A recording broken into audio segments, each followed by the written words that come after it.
One, two, three, four. Satu jalur, sejuta info. Assalamualaikum warahmatullahi wabarakatuh. Kembali lagi kita berjumpa di podcast Jalur Info. Satu jalur, sejuta info. Kali ini kita kedatangan narasumber istimewa. Beliau adalah Bapak Dr. Mustawa Nur, salah satu penulis buku Hukum Pemberitaan Pers. Dan kita juga ditemani oleh Bapak Edmond, mantan anggota DPRD dan juga sekaligus sebagai pengacara. Iya. Pemirsa, baru-baru ini Bapak Presiden Jokowi di Hari Pers Nasional memberikan semacam penyampaian harapan kepada masyarakat supaya masyarakat lebih aktif untuk menyampaikan kritik kepada pemerintah. Tapi pernyataan Bapak Presiden ini ditanggapi oleh berbagai pihak bahwa ini kontradiktif dengan kenyataan yang terjadi karena masyarakat kita dihadapkan dengan undang-undang ITE yang mana kritik itu sedikit bedanya kritik dengan kebencian dan penghinaan itu beda-beda sedikit, ya. Dan ya mungkin Pak Edmond, baru-baru ini Pak JK juga memberikan pernyataan bahwa yang jadi persoalan itu adalah bagaimana menyampaikan kritik dan masyarakat tidak dipanggil oleh polisi. Ya. Dan ada beberapa kasus juga faktual yang kita dapatkan bahwa di samping undang-undang ITE, sekarang juga ada undang-undang pers. Ya. Ada beberapa kasus di mana beberapa wartawan dihadapkan pada dipidanakan, ya, produk jurnalistik yang dipidanakan oleh berbagai pihak. Mungkin dari Pak Dr. Mustawa bisa memberikan tanggapan terkait dengan ini, Pak? Ya, Assalamualaikum warahmatullahi wabarakatuh dan selamat berjumpa kembali di Jalur Info. Ya. Jalur Info ini akan memberikan satu edukasi pemikiran kepada kita terkait tentang adanya sebuah fenomena. Yang terpenting hakikat yang kita pahami bahwa informasi itu substansinya adalah untuk mencapai satu kebenaran. Jadi siapapun yang memberikan satu informasi, filosofinya itu adalah penyampaian satu kebenaran. Nah, sarana untuk menyampaikan satu kebenaran ini memang sudah dijamin oleh undang-undang. Dia menjadi sebuah hak konstitusional. Yeah. Nah, karena dia menjadi hak konstitusional, maka negara memberikan ruang kepada semua warga negara untuk mencari, untuk memiliki, untuk menyimpan, untuk mengolah, dan untuk menyampaikan informasi. Yeah. Karena dia menjadi hak konstitusional, pertanyaannya kemudian mengapa itu dihadirkan? Nah, ini yang saya perlu dulu jelaskan sehingga kita mampu menerjemahkan kebebasan itu seperti apa. Yeah. Dan kebebasan itu melekat sebagai sebuah hak pada warga negara itu karena kenapa? Jadi kenapa hak konstitusional ini dihadirkan? Kalau kita belajar dalam pendekatan histori, maka hak konstitusional itu adalah hak alamiah, jadi natural right. Yeah. Karena dia menjadi natural right, kemudian dalam perkembangan selanjutnya telah disepakati oleh sebuah negara di dunia pada saat didirikan Perserikatan Bangsa-Bangsa, maka yang tadinya itu natural right itu menjadi human rights. Human right. Karena dia menjadi human right, maka negara dalam hal ini Indonesia mengapresiasi itu karena disimpan dalam sebuah dokumen lalu diletakkan secara konstitusional. Maka hadirlah pada pasal 28F tadi Undang-Undang Dasar 45. Yeah. Lalu bagaimana mengatur kebebasan itu? Karena kebebasan ini juga semua orang punya hak, tetapi juga tidak boleh terganggu kebebasan orang lain. Yeah. Jadi kalau misalnya saya bicara di sini, itu kebebasan saya untuk berbicara, dan ketika nanti Anda juga berbicara, maka tentu kebebasan saya untuk berbicara itu tidak sampai karena masing-masing bicara. Yeah. Jadi ketika saya bicara, maka ada yang mendengar. Karena itu dibutuhkan satu pengaturan secara normatif. Yeah. Maka lahirlah tadi itu Undang-Undang Pers. Nah, Undang-Undang Pers ini memang merupakan salah satu perwujudan untuk melindungi informasi ini, melindungi setiap orang yang menyampaikan satu informasi Dan untuk mengukur informasi agar tiba pada satu kebenaran, alat ukurnya hanya ada 4. Karena itu kode etik jurnalistik itu kan menekankan untuk menguji apakah informasi itu tiba pada satu kebenaran, maka unsur yang pertama yang harus diperhatikan, selalu informasi yang diterima itu harus diuji. Dan ketika diuji, berilah ruang kepada semua orang untuk memberikan satu keseimbangan. Jadi unsur kedua adalah berimbang. Kemudian unsur yang ketiga adalah tidak beropini. Jangan menilai suatu fakta, tapi hadirkan fakta, tapi jangan memberi penilaian. Karena itu hadir asas praduga tak bersalah agar tidak terjadi trial by the press. Tetapi selalu ditekankan adalah pengungkapan satu fakta. Pertanyaan kemudian, mengapa tergiring kepada IT? Nah, IT ini berbeda dengan undang-undang pers. Undang-undang pers itu perwujudan terhadap sebuah perusahaan pers untuk mengelola sebagai sarana lembaga sosial untuk membangun satu komunikasi maksa. Sementara undang-undang IT diperuntukkan untuk setiap orang, jadi siapa saja. Dan ketika orang merasa dicemarkan nama baiknya, kemudian kita mengungkap satu berita di mana informasi itu berkonotasi bohong, maka dia masuk ke undang-undang IT. Jadi peletakan tanggung jawabnya untuk undang-undang pers diletakkan pada sebuah badan hukum atau korporasi, di mana korporasi badan hukum itu dibijaki oleh pimpinan atau perusahaan kepada sebuah jabatan. Karena itu undang-undang pers mengatakan umumkan kepada publik siapa penanggung jawabnya, sehingga ketika terjadi suatu masalah maka mekanisme pertanggungjawaban pidana itu hadir di dalam undang-undang pers. Tapi ketika di undang-undang IT, mekanismenya ya bertanggung jawab pada orang yang memberikan informasi, di mana pemberian informasi itu tidak meletakkan satu tanggung jawab, dan ketika tanggung jawab itu menjadi sebuah proses hukum, maka orang itulah yang bertanggung jawab. Oke. Pak Edmond, ini selain dihadapkan pada undang-undang ITE, masyarakat juga sekarang ada fenomena aktivitas buzzer. Jadi ada beberapa tokoh nasional yang sudah mengeluhkan terkait dengan hal ini, diantaranya seperti Kwik Kianggi yang mengatakan bahwa dia lebih takut untuk mengkritik sekarang dibandingkan dengan masa sebelumnya. Bagaimana Anda melihat hal ini? Ya, terima kasih. Assalamualaikum warahmatullahi wabarakatuh. Selamat siang. Saya kira apa yang dikatakan Kwik itu mewakili kebanyakan orang saat ini. Cuman kebetulan saja Kwik menyatakan itu secara terbuka dan diliput media ya. Saya kira orang sekarang juga memang benar-benar dalam tahap takut untuk mengkritik. Karena siapa saja bisa menafsir bahwa kritik itu sebuah fitnah, sebuah pencemaran nama baik. Saya kira Sujiwo Tejo juga mengatakan itu, Pak JK juga. Saya kira mereka benar ya. Karena kalau kita lihat laporan tahunan dari LBH Pers misalnya, di tahun 2020 itu terjadi peningkatan kekerasan terhadap jurnalis sangat tinggi sejak pasca reformasi. 117 kasus kekerasan terhadap jurnalis di medan demonstrasi. 8 jurnalis dikriminalisasi, dalam tanda kurung itu produk pers. Produk persnya yang dikriminalisasi. Jadi tidak ada jaminan juga bahwa satu produk pers itu kembali kepada undang-undang pers yang disebut dengan lex specialis, karena contohnya itu.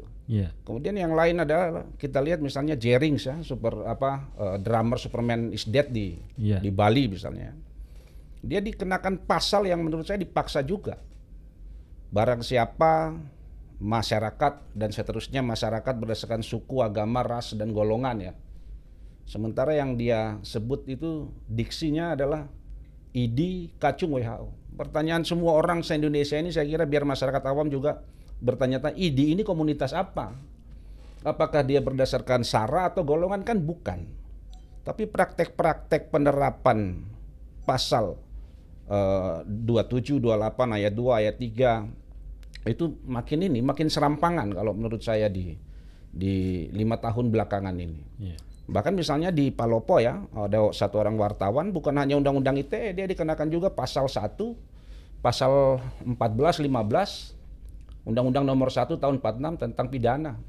Di mana ancaman kurungan dengan subsidi yang harus dia bayar lebih tinggi. Jadi menurut saya memang memang pemerintah harus legowo bahwa ada praktek-praktek aparat penegak hukum yang menurut saya undang-undangnya ini sudah siapapun aparat penegak hukum bisa menafsirkannya. Ya. Kita bisa lihat itu. Jadi polanya semakin canggih ya. Saya kira bukan hanya tidak menghargai undang-undang pers dengan lex spesialisnya, kemudian dikenakan undang-undang ITE, tapi ada praktek-praktek lain yang makin canggih sebenarnya belakangan ini. Bagaimana 2017 misalnya Tempo dihack, dia punya laman depan, 2020 juga dihack. Ya. Bagaimana beberapa wartawan sejak 2017 juga didoxing ya. Tabloid Jobi Papua, kemudian Al Jazeera Indonesia, CNN Indonesia, Tempo, Detik, Berita 6 itu didoxing. Informasi pribadi dia dibuka, foto, alamat keluarga, alamat ini. Orang di medsos diajak untuk berbuat tindak kekerasan terhadap dia. Ya. Kemudian ada juga praktek yang lain misalnya dialami oleh tahun kemarin 2020 misalnya jurnalis Berita 6 misalnya dia dikirimi makanan lewat paket ojek online Ya. ratusan selama beberapa hari. Nah, saya kira praktek-praktek kekerasan terhadap wartawan itu berkembang demikian masifnya, demikian sistematisnya, demikian meluas. Saya kira modelnya pun berkembang. Jadi menurut saya apa yang dikatakan Pak Kwik itu, saya pun mengamini bahwa takut kita untuk mengkritik ini data pribadi kita diumbar-umbar begitu, macam-macam perlakuan yang akan kita dapatkan. Jadi saya kira belakangan ini kritik ini menjadi sesuatu yang sangat mahal di Republik ini. Ya, baru-baru kemarin Bapak Presiden Jokowi mengeluarkan pernyataan membuka wacana peluang untuk melakukan revisi Undang-Undang ITE, revisi terhadap pasal-pasal yang bersifat karet multitafsir. Kira-kira apakah Anda itu merupakan salah satu solusi atau ada jalan lain selain daripada revisi untuk menyampaikan pendapat dengan aman? Ya, kalau saya mencoba melihat dalam perspektif yang lain ya, karena ini kan kita ada dua variabel di sini. Variabel pertama itu adalah sebagai penerima informasi, dan yang kedua adalah sebagai pembuat informasi. Rentetan peristiwa itu kan mengemuka. Hampir kita melihat dan dipertontonkan betapa informasi ini benar-benar sudah menjadi sarana kontrol bagi penerima. Tapi ketika yang pemberi informasi tergiring ke dalam satu proses hukum, maka tentu salah satu yang menjadi edukasi bagi kita bahwa perlu juga kita memproteksi diri, kapasitas dan kemampuan dalam menyampaikan satu informasi. Karena dengan membekali diri dengan satu pengetahuan, sehingga itu akan tiba apakah informasi yang kita berikan lebih berbasis pada kritik atau berbasis kepada fitnah. Karena menurut dan pemahaman saya, kritik itu adalah sebuah keseimbangan, akan bisa membuat orang lebih termotivasi, justru bisa membangun sebuah inovasi. Karena dengan kritik itu tidak boleh lepas dari fakta. Karena fakta itu menjadi satu barometer untuk kita mengontrol. Makanya undang-undang pers itu kan salah satu itemnya di dalam kode etik itu kita bisa berhak untuk melakukan satu kontrol. Kontrol dalam artinya meluruskan yang bengkok dan bukan membengkokkan yang lebih bengkok. Sementara fitnah itu kan lebih berbasis kepada opini yang terbangun.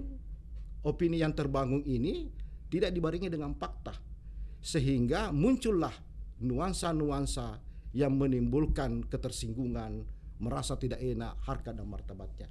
Karena itu ada dua koridor yang harus betul-betul dibangun, bagaimana substansi kritik dan bagaimana substansi fitnah.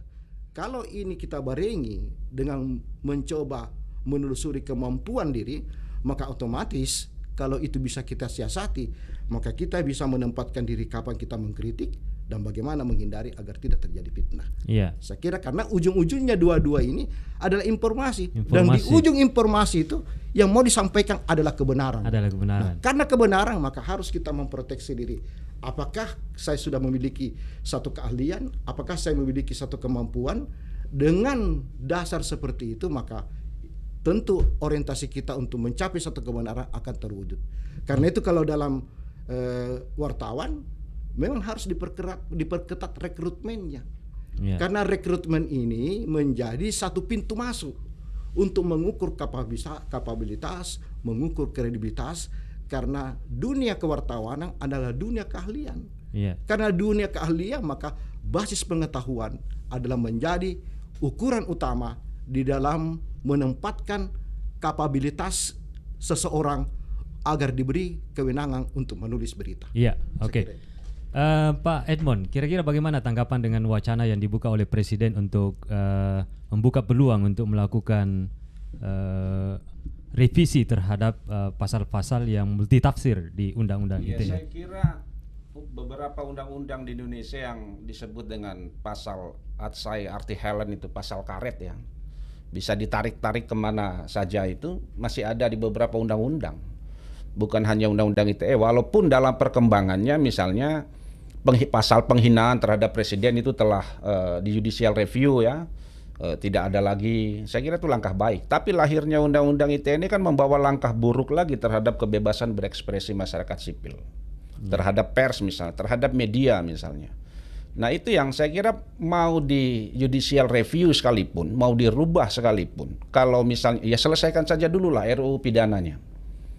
Selesaikan saja pekerjaan yang lama itu, kemudian ya baru bicara undang-undang ITE-nya diperbaiki, karena pasal-pasal karet ini bukan hanya di situ.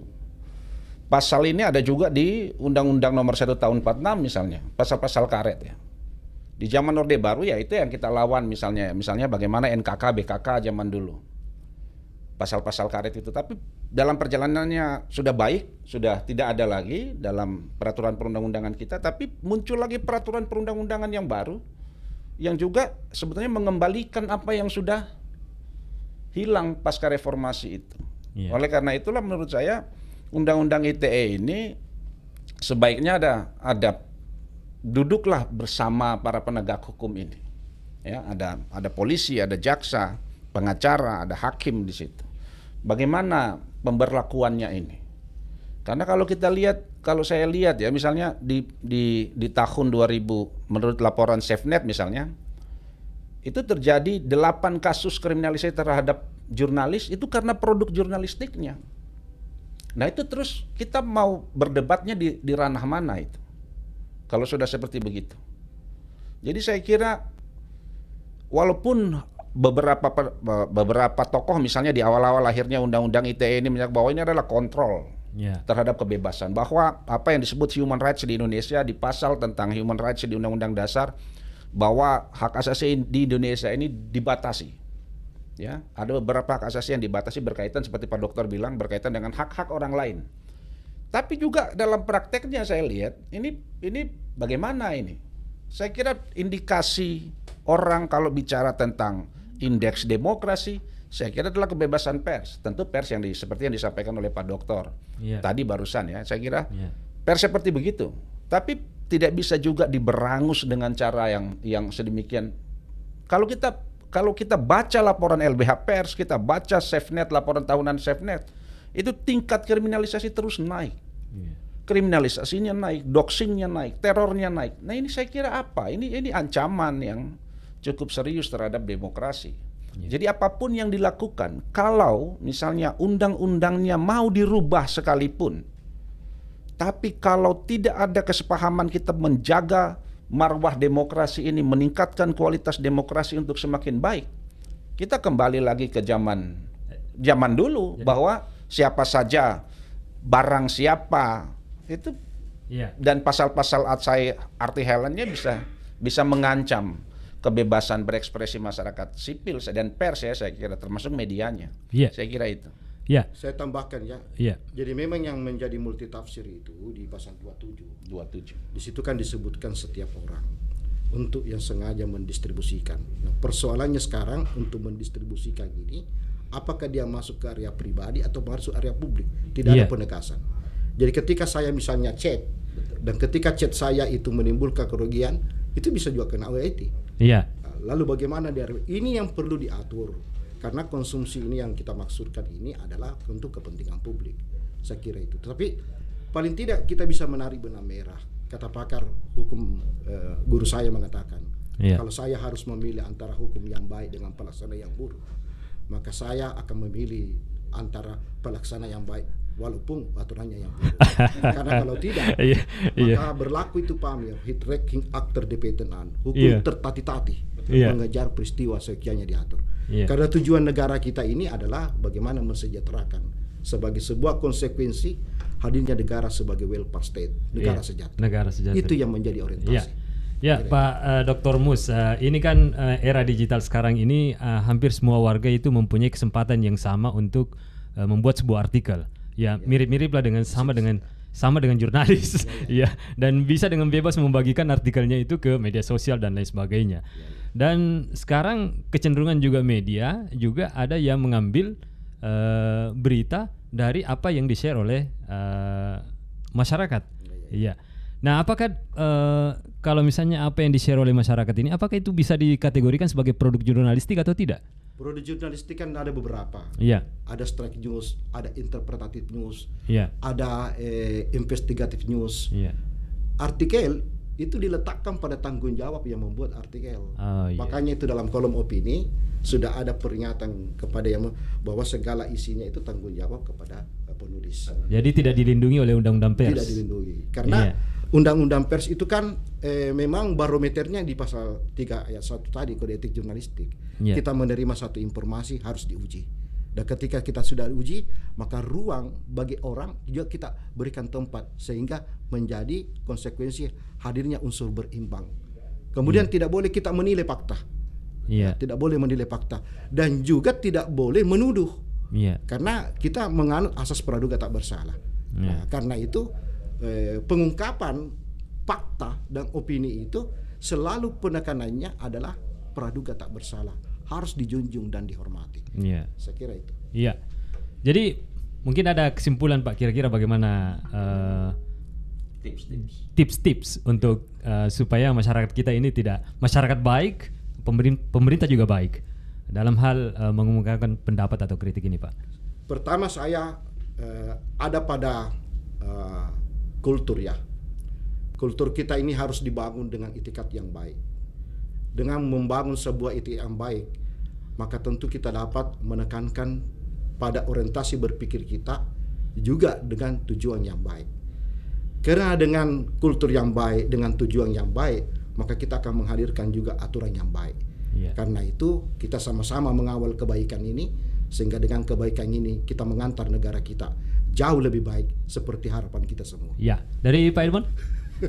Saya kira disampaikan Pak Dokter tadi ya soal kapabilitas, kapasitas, soal sumber daya jurnalis menghasilkan produk berita. Saya kira itu penting. Kemudian diskusi kita bahwa yang disebut dengan media itu adalah punya badan hukum ya. Itu juga penting ya. Jadi tidak semua orang bisa membuat media online kemudian sulit untuk membedakan mana hujatan dan mana berita gitu, karena tidak punya kapasitas dan kapabilitas. Tapi yang paling penting menurut saya adalah perlindungan terhadap kebebasan berekspresi itu tidak boleh diberangus apapun alasannya. Iya. Karena itu diatur dalam pasal khusus tentang hak asasi manusia dalam Undang-Undang Dasar ya 1945. Yang kedua adalah perlindungan terhadap jurnalis itu adalah tanggung jawab negara. Yeah. Bukan tanggung jawab perusahaan, bukan tanggung jawab siapa, tapi tanggung jawab negara melindungi warga negaranya. Karena jurnalis adalah wartawan ya, tapi ya kita harap pelaku hacker, pelaku doxing, pelaku teror dan macam-macam yang menimpa kawan-kawan jurnalis sepanjang 3-4 tahun belakangan ini bisa benar-benar serius ditangani oleh pihak kepolisian. Itu sebagai jaminan dari negara lewat pemerintah bahwa ada perlindungan terhadap warga negaranya. Tidak bisa negara membiarkan praktek-praktek doxing, praktek teror, kemudian praktek hacker itu terus berkembang hanya karena ada sentimen politik dan lain-lain. Saya kira itu. Jadi buzzer ini seharusnya Ya saya kira kalau menurut saya sudahlah, tidak usah lagi digunakan itu. Ini bukan pada momentum elektoral ya. Ini bagaimana kita menjaga merawat demokrasi itu yang sebenar-benarnya pasca reformasi. Kita tidak bisa lagi karena alasan yang begitu klise itu membuat demokrasi ini menjadi mundur kembali atau tercederai. Saya kira sudahlah, hentikan itu yang seperti buzzer dan macam-macam itu harus dihentikan. Iya. Pemirsa, saya kira demikianlah diskusi singkat kita dengan Bapak Dr. Mustawa Nur dan Pak Edmond. Semoga kita mendapatkan manfaat daripada apa yang kita diskusikan. Jangan lupa untuk subscribe channel Jalur Info TV karena subscribe itu gratis. Assalamualaikum warahmatullahi wabarakatuh.